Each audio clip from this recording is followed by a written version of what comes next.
Welcome back to it. It's Maths Masterclass with Leo. Today we are doing the last rule, which is integration. We need to integrate or integration using hyperbolic substitution. Right? Integration using hyperbolic substitution. So now, today, let me say we are given something like this. They say integrate the square root of x squared minus a squared, right? Integrate the square root of a squared minus x squared minus a squared. So about that. Okay, now the first thing that you need to do, you use the substitution,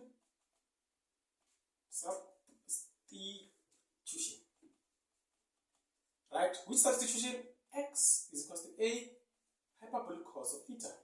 This is a substitution that you need to use, right? So in this case, when you use the substitution, let's begin. You're gonna say just let x be a hyperbolic cos of theta, right? This is the substitution that you need to use. Then after that, differentiate this such that you have dx over dt, so that you can substitute dx or remove dx there, right? So what I'll do, I'll have dx over d theta, which is equal to a hyperbolic sine of theta, right? When I have it like that, I can make dx the subject of the formula. Therefore, dx is equal to d theta multiply a hyperbolic sine of theta, right? Then, when I have it like this, it means I can just say substitute dx where there's dx and substitute x where there's x. So what I'll have is the integral of square root of where there's x, I have a hyperbolic cos of theta, right, squared subtract a squared, multiplied by d theta, multiplied by a hyperbolic sine of theta. This is what I have, right? When I have it like this, what I can do is say the integral of square root of a to the power 2 is a squared, hyperbolic cos theta to the power 2 is hyperbolic cos squared theta, right, minus a squared multiplied by d theta multiplied by a hyperbolic sine of theta, right? I know that. So now, when I have it like this, I have a common factor, which is a squared, right, which is a squared. Then I can just say the integral of what? A squared into hyperbolic cos square of theta subtract 1 multiplied by d theta multiplied by a hyperbolic sine of theta. This is what I have, right? This is what I have. Now, when I have it like this, when I have something like this, what can I do? I can just say, I know that hyperbolic cos squared of theta minus hyperbolic sine squared of theta is equal to negative, is equal to 1 actually, not negative 1, but 1, right? When I have it like that, it means I can make hyperbolic sine the subject of the formula and have hyperbolic sine squared of theta, which is equals to 1 minus hyperbolic cos square of theta. I wanted to take a shortcut, but let me just explain everything. That is why I put a negative there, because I wanted to simplify it. Okay, now, what I have is hyperbolic divided by negative 1 divided by negative 1. What I have is hyperbolic sine square of theta. It will be equal to hyperbolic cos squared of theta subtract 1. Right? It will be equal to that. Now, instead of saying hyperbolic cos square of theta minus 1, I can just say hyperbolic sine square of theta. Then I'll have the integral of square root of a squared. Instead of saying hyperbolic cos square of theta minus 1, I can have hyperbolic sine square of theta, which is that, right? Right? Multiplied by d theta multiplied by a hyperbolic sine of theta. Then now, square root of a squared, it is a. Square root of hyperbolic sine square of theta, it is hyperbolic sine theta. Right? Multiplied by d theta multiplied by a hyperbolic sine of theta. Right? This is what I have. When I have it like this, I'll have the integral a multiplied by a is going to be a squared. Hyperbolic sine multiplied by hyperbolic sine is going to be hyperbolic sine square of theta multiplied by d theta. Right? But I know there's something that I know, which is when I have something like this, I know hyperbolic cos of 2 theta. This is equal to 1 plus 2 hyperbolic sine square of theta. I know that, right? So now, what I'll have, when I take this to the other side, I'll have hyperbolic cos of 2 theta. Subtract 1 is equal to 2 hyperbolic sine square of theta, right? Then divide by 2.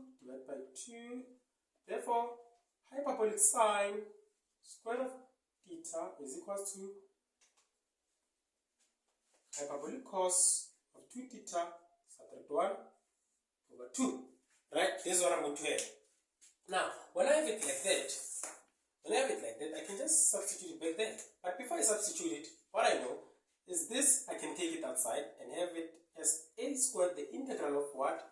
Substitute this, I'll have hyperbolic cos 2 theta, right? Subtract 1 over 2.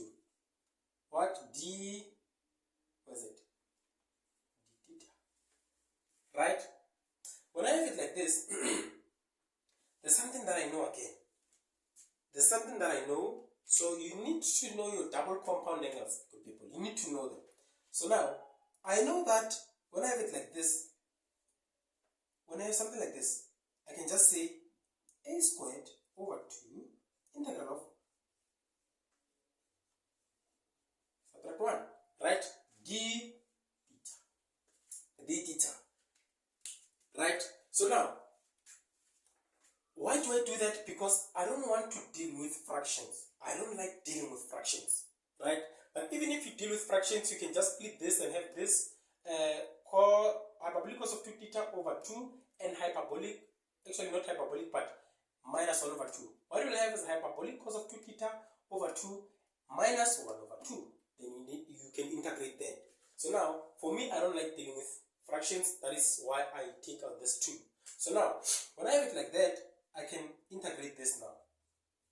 I can integrate that now. When I integrate hyperbolic cos of 2 theta, I'll have hyperbolic sine of 2 theta over 2. Right? When I integrate minus 1, I'll have minus theta, because I'm integrating a constant, plus c. That is what I'm going to have. Right? That is what I'm going to have. Let me just erase here. Sorry for erasing, because I don't have enough space. So now, when I have it like this, I can just say, I know this as hyperbolic sine of 2 theta is equal to what? Hyperbolic sine, or 2 hyperbolic sine of theta multiplied by hyperbolic cos of theta. I know that. So now, this one I can substitute it there and have what? And have a squared over 2 into hyperbolic sine, or 2 hyperbolic sine of theta multiplied by hyperbolic cos of theta over 2 multiply minus theta plus c, right? This one and this one are going to cancel. I'll have a squared over 2 into hyperbolic sine of theta multiply hyperbolic cos of theta minus theta plus c.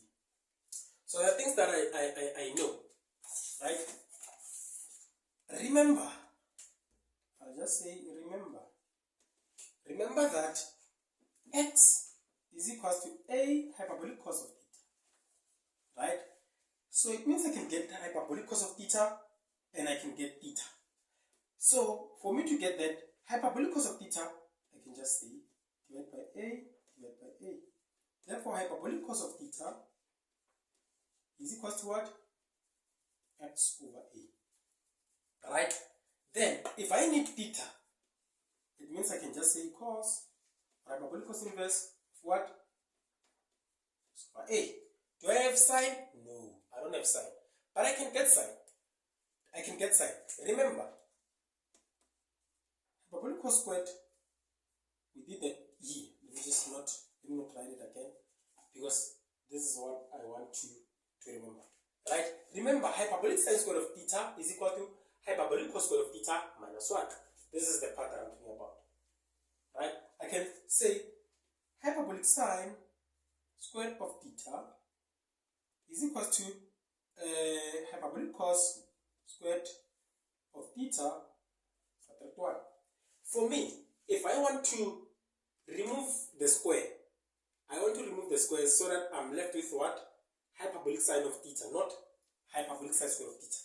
Hyperbolic sine of theta, I'll just say square root, then I'll have hyperbolic sine of theta is equal to the square root of what? Hyperbolic cos square of theta subtract 1. This is what I'm going to have, right? When I have it like that, you can say, just erase. I don't have enough space. Maybe you guys can donate for me to buy a bigger board. Okay? Now, when I have it like that, I know cos of theta is what? X over a. So I'll just say hyperbolic sine theta is equal to square root of what? Square root of x over a. But because this is hyperbolic cos squared, not hyperbolic cos. Hyperbolic cos squared, put the square there. Subtract 1. Right? What I'll have is what? The square root of what? X squared over a squared minus 1. Then I can rewrite this and have square root of a squared, lowest common multiple, a squared. A squared into a squared is 1. 1 times x squared, x squared. And then 1 into a squared is a squared. Multiply by negative 1, negative a squared. Right? But this one, the square root of a squared is a. So it means I can just have the square root of a squared. I can have what? My solution is x squared minus a squared over square root of this. There. What am I doing? Sorry about that. Is a. Right? Now, when I have this, what do I have? I have the value of a, the value of theta, the value of the hyperbolic cos of theta, and the value of hyperbolic sin theta. So now I can substitute them back in my equation. Which equation? Not equation, but expression. This. So I'll have a squared over 2 into hyperbolic sine. I got square root of what? X squared minus a squared over a.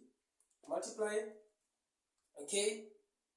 Hyperbolic cos, I have x over a minus theta. I have hyperbolic cos inverse of what? X over a.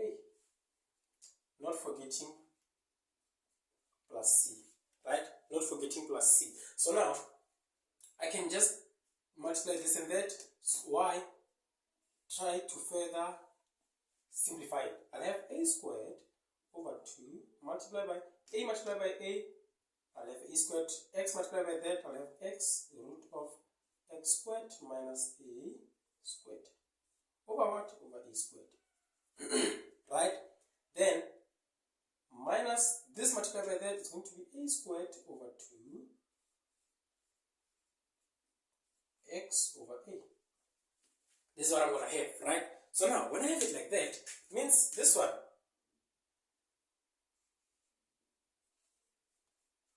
plus c, right? It means this one and this one are going to cancel each other, right? What I'll have is x square root of x squared minus a squared over 2, right? Minus a squared over 2 x over a. Right? Thank you for watching up to this far. Please don't forget to leave down your comment, and we will be doing. Okay, I can just treat one question on this theorem. Let me just try to get one question, treat the theorem, and then yeah. Okay, I got a question. They say integrate in between 2 and 3, what? Square root of x squared minus 4 in terms of dx. So, for you guys, you can use the u substitution. For you guys, you can use the u substitution, or you can just get the, do this. Take this, substitute what you have, and not the u substitution. Why am I saying the u substitution? I'm sorry. You can just take this, put it here, and substitute there. Or you can take the long way that we did and do all of this. If you take the long way that we did, means what you will have is what? It is let what x be, in terms of a we have 4. So now this is a squared, right? So it means a is equals to 2.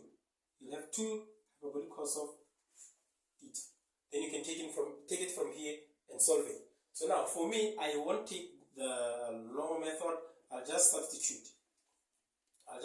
If you want to take the short method, then the long method, you need to let x be 2 hyperbolic cos of what? Theta. And do all the steps. But for me, I'll just say a squared is equals to 4. Therefore, a is equals to 2. Why do I say a squared is equals to 4? Because here, normally what I'll have is square root of x squared minus a squared. Right? Normally I'll have that. So therefore, the value of a is equals to 2.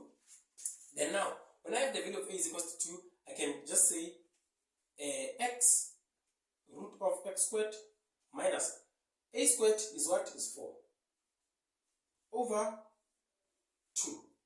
Right? Minus a squared is what? Is 4 over 2 hyperbolic cos inverse of what? X over 2. Right? From where? From 2 to 3. And now let's substitute. Let's substitute and see what we get. What does x I'll have? Start by the upper limit, which is 3. 3 root of 3 squared minus 4 over 2 minus 4 over 2 hyperbolic cos inverse of what? X is what? 3 over 2. Then subtract into what? 2 root, leave this will give us 0. 2 squared, subtract 4 over 2, subtract 4 over 2 hyperbolic cos inverse of 2 over 2. Now let's get the calculator first. Okay.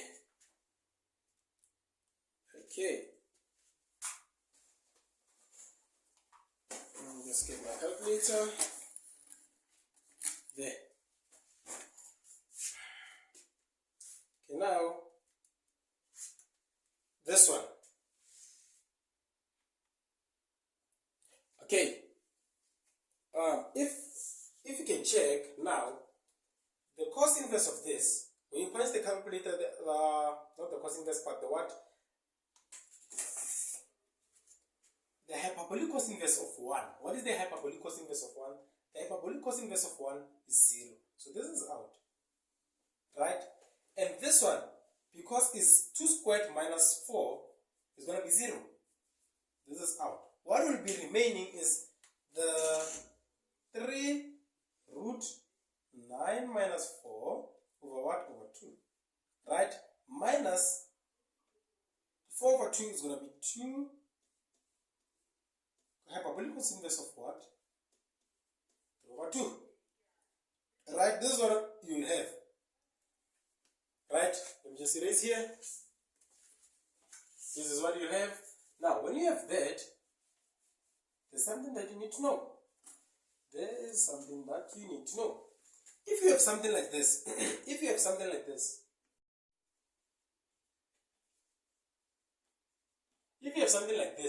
which is cos or hyperbolic cos inverse of 3 over 2, hyperbolic cos inverse of 3 over 2 can be written like this. Ln of what? 3 plus square root of 3 squared minus 4 squared. All over what? All over 2. Right? can be written like that. And then ln of this, let me just punch my calculator. ln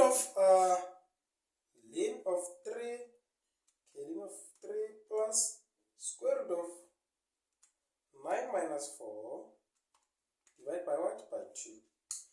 This is 0.962424, right?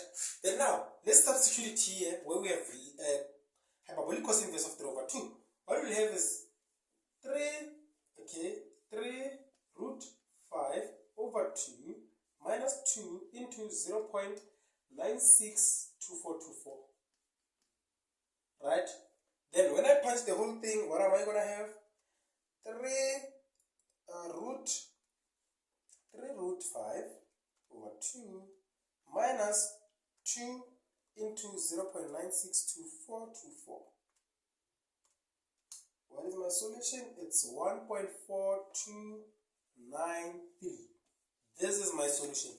Thank you for liking, sharing the content with your friends. Keep on subscribing. We are sitting on 1,130 subs. And please, if you have a question, you can just comment down below the topic or the subtopic that you have a problem with.